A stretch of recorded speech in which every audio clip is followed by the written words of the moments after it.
You watch Game Changers, you went vegan, but now you feel bad. Here's why. I just recently gave a talk and this buff, fit dude came up to me and asked why he feels bad on a vegan diet. He's on his 2-week or 3 weeks vegan challenge and he doesn't feel the benefits that everyone is talking about. And this is not how it's supposed to be like. See, vegan diets are for everyone. They are like sex. If it doesn't feel good, you're doing something wrong. Here's why you feel like shit on a vegan diet and what you can do about it. Are you ready? Let's hit it.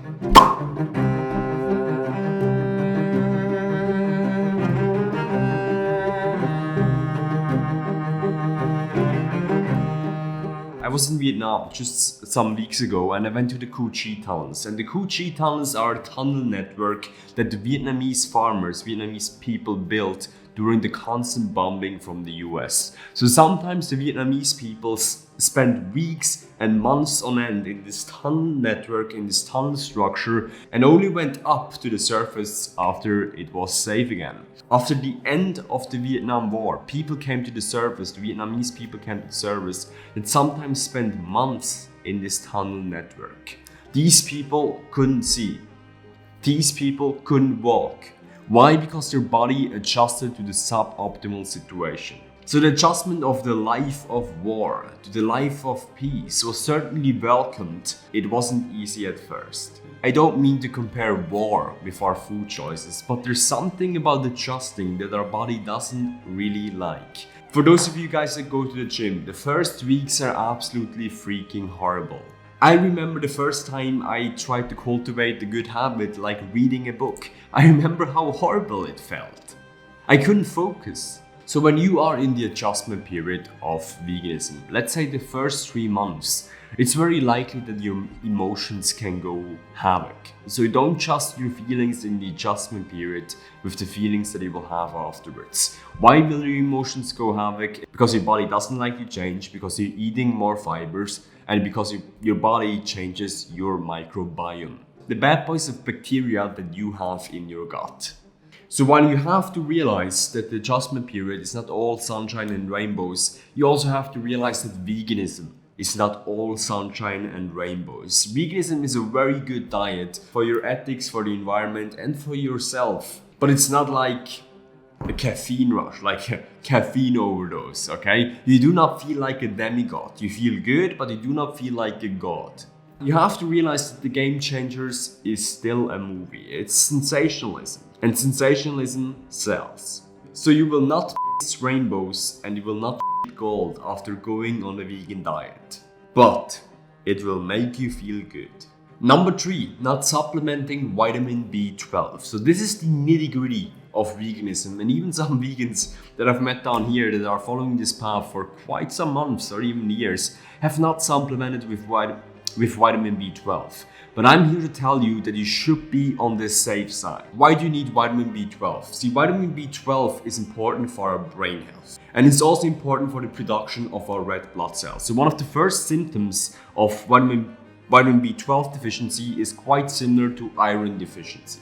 It's anemia, so you have a low red blood cell count. You're fatigued very freaking fast. The bad thing right here is that some people might think this is iron deficiency and then supplement with iron, which will alleviate the symptoms of anemia, but then neurological symptoms can creep up on you. So you're masking the symptoms, but you're not dealing with the right cause. Vitamin B12 deficiency can really up your brain, so it's better not to play around with it. Vitamin B12 supplementation is not natural, and I know, but modern problems require modern solutions. That vitamin B12 was originally found in the microorganism in soil and water. But because our water supply is sanitized, we don't get those good boys anymore in our diet. But we also don't get cholera, which is a good thing. The solution right here is to supplement with vitamin B12. In fact, if you look at the animal industry, most animals get supplemented with B12 too. Number 4, why we feel like on a vegan diet is because of insufficient calories. You see, plants have a smaller caloric content than animal foods, which means they have a lower caloric density. And this is in theory actually a very good thing. We humans have the tendency to eat a fixed amount of weight and volume of food on a given day. And as most of our population, of our westernized population, is overweight or obese, in the US it's like 2/3 of people are overweight and 1/3 are obese, it actually means that weight loss is easier on a vegan diet. However, if you want to maintain your weight or even build muscle, then a caloric deficit is suboptimal. If you want to build muscle even, you have to be in a caloric surplus, which means you have to eat more than you need. Solution: track your entire day of eating on an app called Chronometer.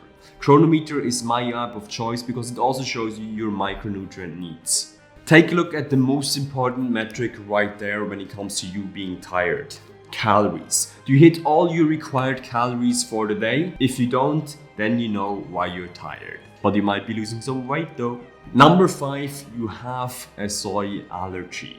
The prevalence of soy allergy in our population is about 0.5%, which means 1 in 200 people have a soy allergy. This puts soy in the top 8 of food allergies in the US. The most common ones are eggs and milk, affecting about 2% of the population, so 1 person in 50. Which means for you, cut out soy for 1 week. Be aware that there's some soy products in things such as fake meat. So do you feel a difference after 1 week? Do you feel more energetic? Then you likely have an undiagnosed soy allergy. Conclusion: 5 reasons you feel like on a vegan diet. Let's say you have a cat or you have a dog and you're looking to get food for your pets. So you're searching for dog food. So when you're shopping, are the categories of products like pet food for huskies only, or for pit bulls only, or for sausage dogs? No, they aren't, unless they market to absolute dog owners newbie. They're usually dried food and wet food for dogs. You just see dog food. Why? Because dogs are quite similar to each other. The genetic variations between breeds is about 27.5%, when the genetic variations of humans are actually 5.4%.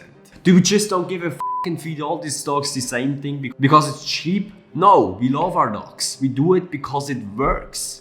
Look, we humans only have a very slight genetic difference to each other, and nutrition and sexual reproduction are one of the fundamental pillars of our existence. Which means as there's dog food for dogs, there's likely human food for humans. Regarding our current evidence, the only diet that is capable of reversing heart disease and reversing the symptoms of diabetes is a plant-based diet. So if you feel like you're doing something wrong. The mission of this YouTube channel is to put veganism across the goal line. If you want to help us achieve that, like and subscribe to this channel, and don't forget to hit the bell icon. Let's make food production great again.